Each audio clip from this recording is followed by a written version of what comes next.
to the Mixercist.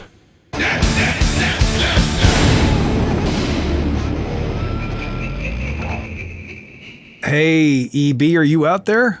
I'm here, man. I am out there too as well. Shoot, it's been a long time, dude. How you been? I've been good, man. How you been doing? I've been great. Hey, guys, welcome to the Mixercist. It's been a little while. Sorry, but we're back. If you're new to the channel, well, I feel bad we're for terribly you. sorry that we're back. Yeah, that's right. But it's good to see you out there. Thank you for being one of the 4 loyal followers who are checking out our stuff. So that's it. EB, what do you want to talk about today? Well, we got to run through the little bit of horror and then get to the main event. Let's just start off. I watched the new Black Mirror series. Very excellent. What do you think? Well, I mean, it's not exactly a horror, but the dystopian there, I mean, there's definitely a horror element in terms of how messed up life could become in the future. So I definitely enjoyed that. I think the first episode with Annie Murphy is still probably the best one. We're dealing with roughly the same level of quality as the other previous series. I think this is now, technically it's series 6 or 5, depending on how you want to count the first one. Might be wrong about that.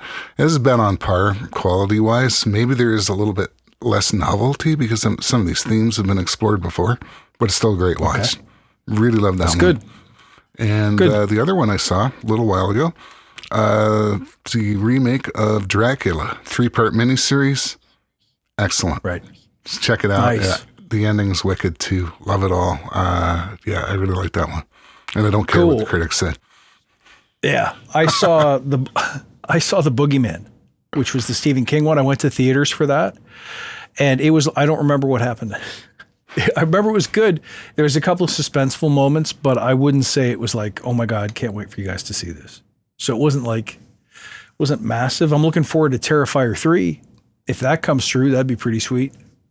But aside from that, there's not a ton going on in horror. I do like the Ty, what's his last name? The director. Ty West. Ty West, thank you. Ty West, So yes. I did get around to watching Pearl. I've been looking forward to that one, and it finally came out on Prime, so I watched it. You watch it? I did. Yeah. Loved it. What'd you think?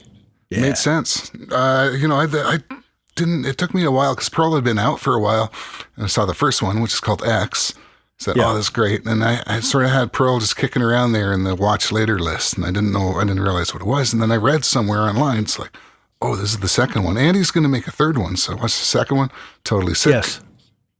Yeah. Yeah, it was a great movie. So if you get a chance, check out anything by Ty West is good. Aside from that, I haven't really watched. I got into soft synths like a couple of months ago, and I don't think I turned the TV on ever for anything. I'm just sitting with my DAW. You know, they released Logic for iPad. I don't know if you knew that. No, I did not know that. It's really sweet. Like, it's a lot of fun. If you were using it, you would probably critique it for the back and forth. Like if you're seriously trying to like compose something in your iPad and you make something cool and you transfer it to Logic and you start setting up all your cool plugins, your Acustica, your whatever. When you transfer it back to the iPad, the plugins don't go with you, obviously. And so that means no soft synths like your favorite soft instruments, your AU or VST instruments won't go with. But Logic has a ton built in, which is really nice, and it's really optimized for like a touch surface. It's really clever the way it's laid out. So for me, for a roving songwriter, really great tool. Really enjoyed it. But that's kept me from watching horror movies. Like, I literally don't check in on my Shutter or anything. It's been kind of brutal, man. Totally playing with the soft synths now. Goofing with toys, yeah. Which recent soft synths for those in the audience who enjoy those, including me? So I got I mean, you and I have talked about this. I got into Archeria Pigments, which is nice. I got into not Serum, but starts with a V. I'll have to look it up. It's like a serum killer, people are saying, and it's really cool. But I really like the analog repros. So I like Diva by UHE. I like the Repro 5. Prophet's probably my favorite synth of all time. And I like Cherry Audio and Softtube. Softtube just released a Prophet as well, which is supposed to be great. Haven't tried it, but I did try their, what's it called? Something 84, Model 84, and it's really cool.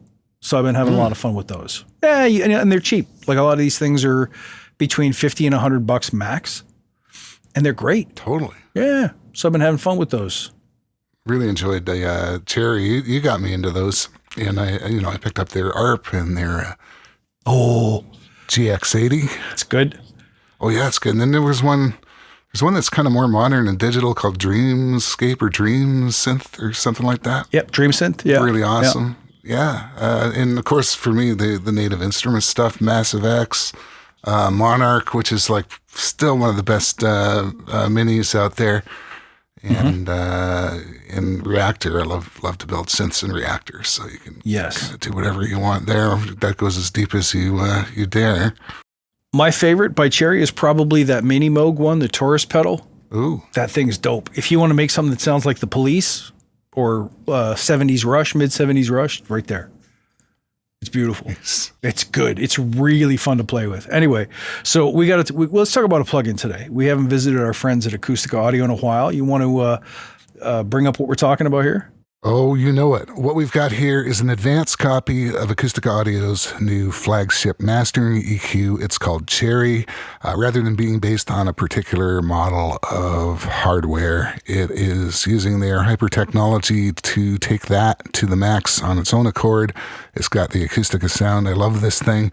We're told that they will be adding an MS section, so some further features to this EQ, as well as some cool new dark mode flat graphics. So look forward to seeing that. And in the meantime, let's just take you through the plugin and the controls.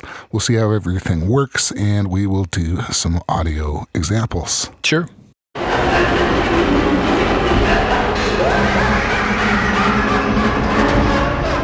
You got your high pass and low pass, which you can turn on and off. Here is their input gain. When I played with this, it seemed like that kind of compensated gain, so you're hitting the internals harder, but the level doesn't really increase. And then output, which is, I believe, a straight output. You've got on and off for that too, for the preamp. You've got a low band. Well, let's say 4 parametric bands. And they each have their own specific ranges, right? So the low goes all the way down to 17 hertz, up to 134 hertz. So this is a low band. Band width here. It gets very wide, by the way. It gets really wide, and it does get fairly narrow. Maybe not like a digital notch, but like a really high-end analog EQ narrow. It can do that. So these are your mids, which go from about 58. So that's still down there in the low end, up to 878 hertz. High mid, 445 to 6,200 hertz. 6257 to be exact, and your high end, which goes from 29 up to a whopping 25,851 kilohertz or hertz, right. 25.8 kilohertz. And that's really handy for air when you just want to add a little bit of air. And again, you can get as narrow or as wide as you need. I found that part of this to be extremely musical. And then this is just your booster, your cut here. Yeah. And down here, you've got a low shelf and a high shelf.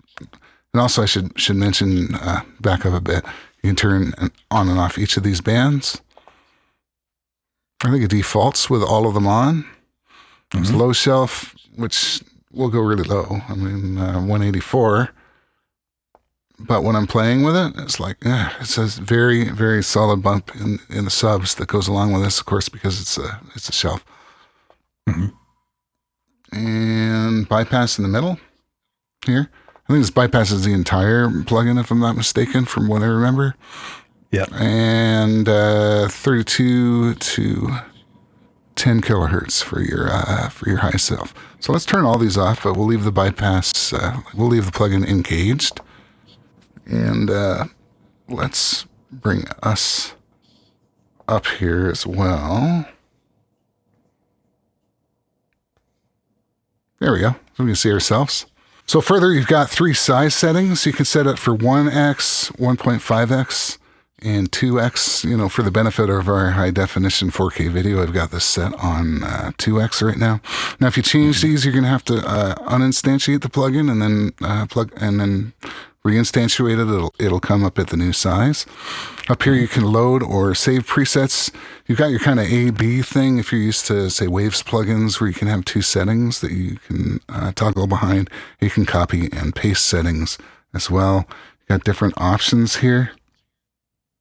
Actually, I shouldn't have shown that. You got an option setting here, which really just calls up at the moment a version screen and that sort of thing. You got four different modes here: hyper equalizer, hyper echo for less CPU, hyper digital, and hyper digital 2x. Hyper digital 2x is employing some kind of oversampling. I found that to be pretty nice. So, and the other one, I think I like this standard, which I believe says SFIR. If you go to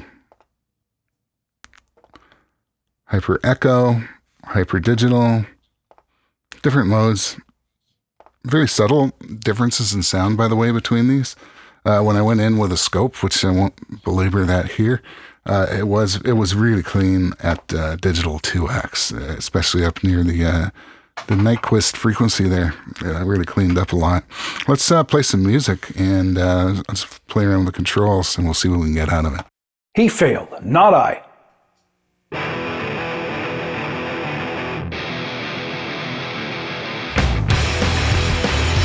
So let's start with a low band. That's the only thing that's on right now.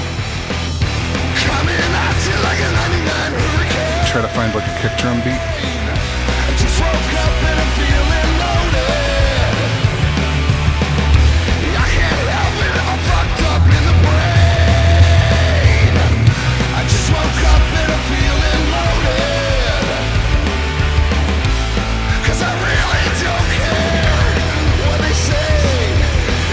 Widen it out a bit.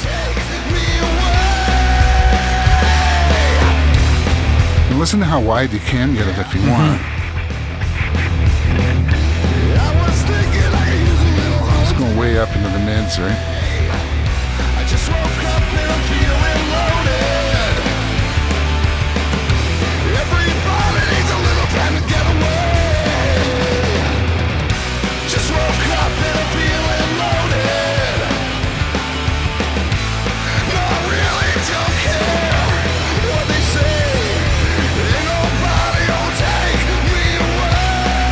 I'm actually going to back that off maybe to like a dB and a half.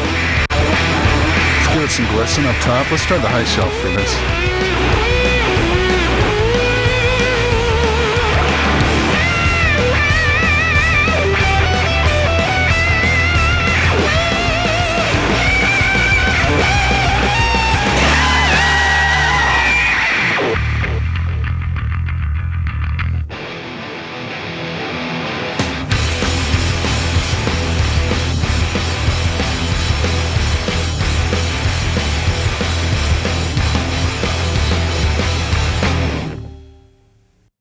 I just want to add a little tiny bit of sparkle. Crank that up all the way, really high. And just add the very top end.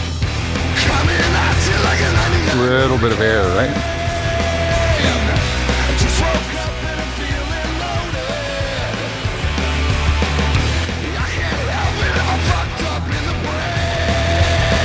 Let's try that. Let's bypass this.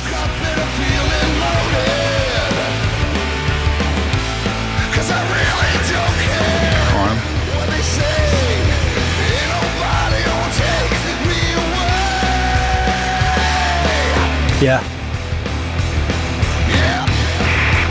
Let's go down. Let's try to grab all of the upper mids and just bump them up just a little bit. I just woke up and I'm feeling loaded. Everybody needs a little time to get away. Just woke up and I'm feeling loaded. Not really don't care. Bringing up head with all the high notes.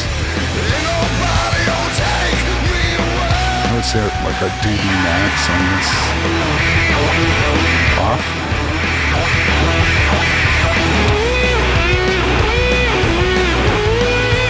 On. Okay, that's lifting up the whole upper portion of the spectrum, as opposed to air. Let's go back. Off. Here's the air. Coming at you like a 99 hurricane. I just woke up and I'm feeling loaded. Top shelf lift. I can't help it if I'm fucked up in the brain. You get more vocals with a second technique, I just woke up and I'm feeling loaded. which you may or may not want. So again, it just depends on, on what you want there. What'd you think about the Sonics? Do you think, I found it was highly usable for mastering. Like to me, nothing is out of control. Nothing introduces phase. Nothing's awkward. Nothing is trying to sound like a piece of gear, which is great. It's just pure utility. I got the same thing. It was pure utility. And what I probably should have done was A/B this against some of my other more utility plugins, like the Kirchhoff EQ or the DMG. Yeah. Or I don't have the Weiss stuff. I think you've got the Weiss stuff. I do have the Weiss stuff, yeah. I'm not a huge fan, but even when you look at the Howie Weinberg mastering console, it's got so much going on, but there's not enough selectable bands for the EQ. We talked about that. There were certain situations in which you wanted a couple of things in neighboring regions and you didn't have enough simultaneous bands to do it. Whereas here, this is more, I'm a big manly massive passive guy. So you can always, everything is boost or cut. You have 4 band selections and you have your high and low filters and you have your high and low shelves. So to me, that's the makeup of a good mastering EQ tool, having all those things, plus the ability to just say, I don't want this band at all, and not having to worry about centering it out at 0. You just flip it off. Independently bypassable frequencies and continuously variable selection too. Not a lot of, not some of the mastering EQs, they're detented.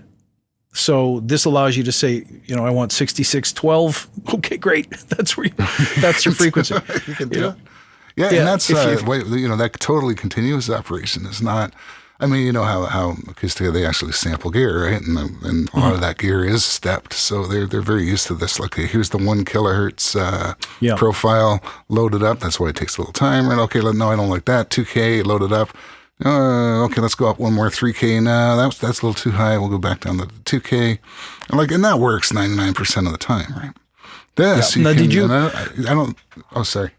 No, I was just going to ask you 2 things. How was the CPU hit for you? I didn't have a ton of problems, even at the high. Really good CPU on this. Yeah. And how big is it? I didn't even notice. I meant to, when I was installing it, I should have looked. Did you notice is this big? Yeah. If you put it on 2X, it's enormous. No, I meant so you can run it on a 4K monitor or the download size. No, I don't think it's that big. So I think do we think this is sample based? Is I think it's still using Acoustica's technology.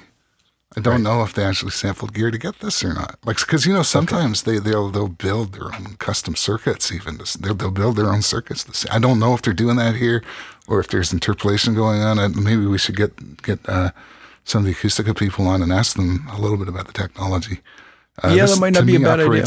Yeah, this operates more like a standard digital EQ, but it does have that kind of Acustica sound going on, right? Mm-hmm. Mm-hmm. But I found it high. I mean, they have done so many mastering EQs over the years, and they're all so good. But I thought this was nice, lightweight, not hard on the CPU. Some of the harder ones with the big profile files, they affect render time too, especially if you mix them with non-Acustica plugins in the same mix. So having something nice and quick like this makes the whole process just so much easier. So I thought this was a good addition. I'm going to use this for a little while and see if it does the job for me. Like I say, not having the mid side, sometimes I wish I had it, especially working a lot with soft synths now. Sometimes there's, a lot of things going on. Let's say in the low end, it's not the mid side that I'm missing. It's the band overlap on the EQ. I've yet to encounter a spot where it's like, I'm going to need 2 instances because I want to do something at 601.2 or something weird like that. But that hasn't happened yet. So I've been enjoying using it so far. I don't imagine that being a problem on this one at all, because it just seems to be. And did you use it on a variety of stuff? I really liked it on synths. Yeah. I really I'm all in the box now anyway. I tried it on. Do you want to hear it on? I've got something that's a little more acoustic, and then I've got a kind of an electronic thing. Do you want to hear the acoustic thing? Let's go here. Let's just turn it off. And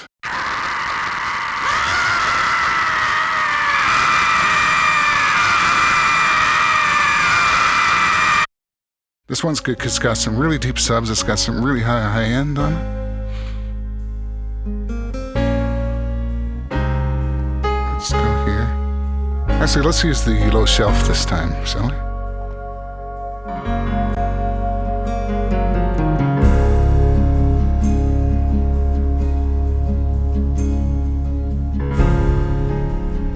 And we'll get a lot of air here.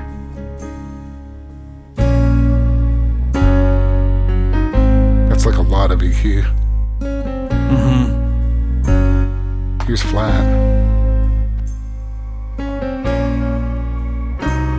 Notice when I turn it back on, it sounds like it's coming from, it doesn't sound like you added EQs, just the sound is more.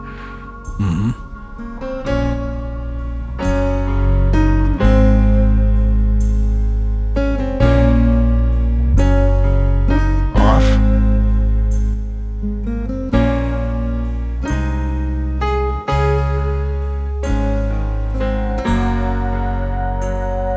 On.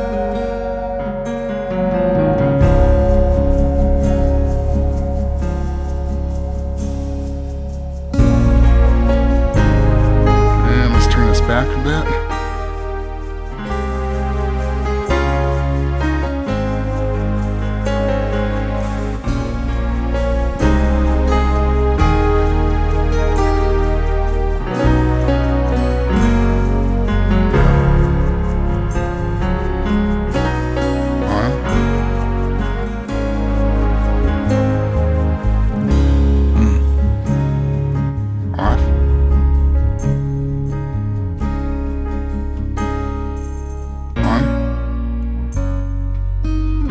Now, we're getting into territory where some YouTube viewers will go, oh, that's too subtle.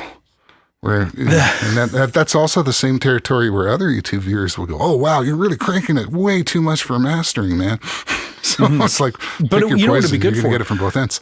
Yeah. That low end would be great for restoring something to, let's say, an older mix where, the old bass and sub wasn't as prominent, wasn't as big of a feature, and in fact, it was sometimes undesirable and shelved out.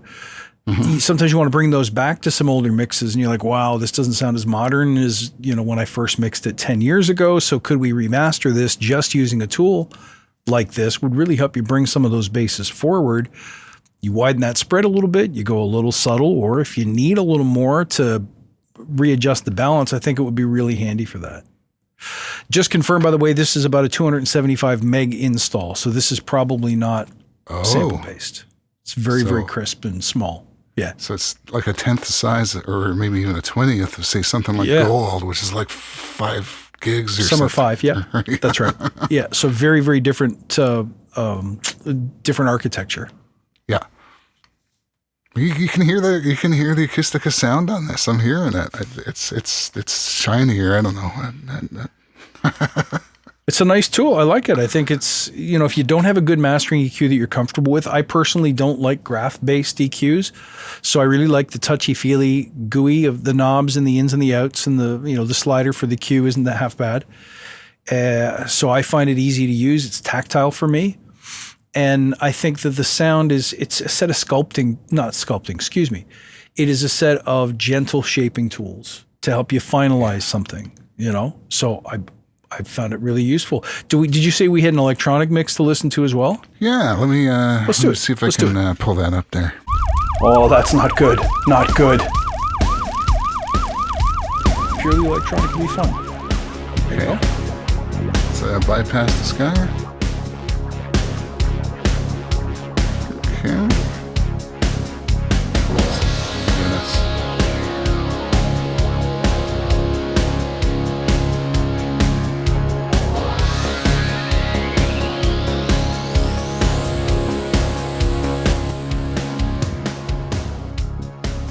Okay, so let's hear what the mids sound like.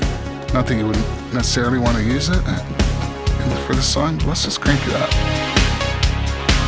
Here we go, on.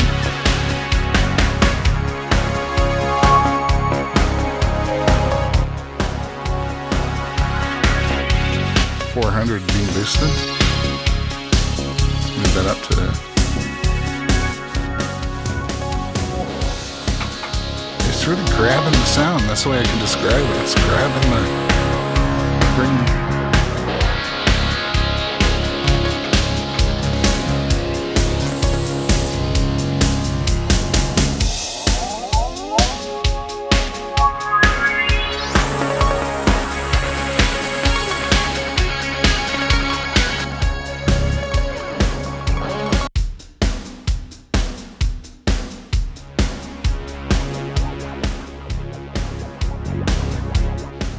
Let's do, let's go here and let's do a cut. Let's try to do a narrow cut.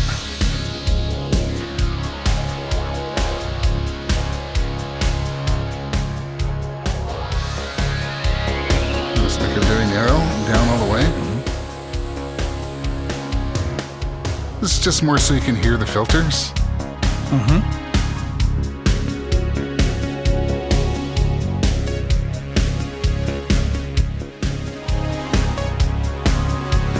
Bypass. See, when you're sweeping it around, it doesn't sound like it's super aggressive, but it is removing that frequency because when you turn it off,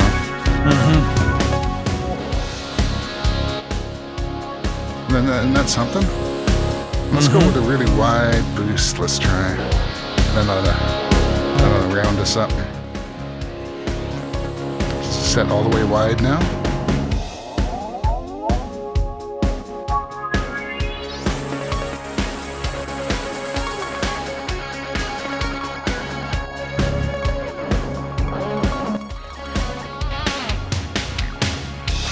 the same. Let's go up a little higher in frequency. We'll do it over here. Let's go wide.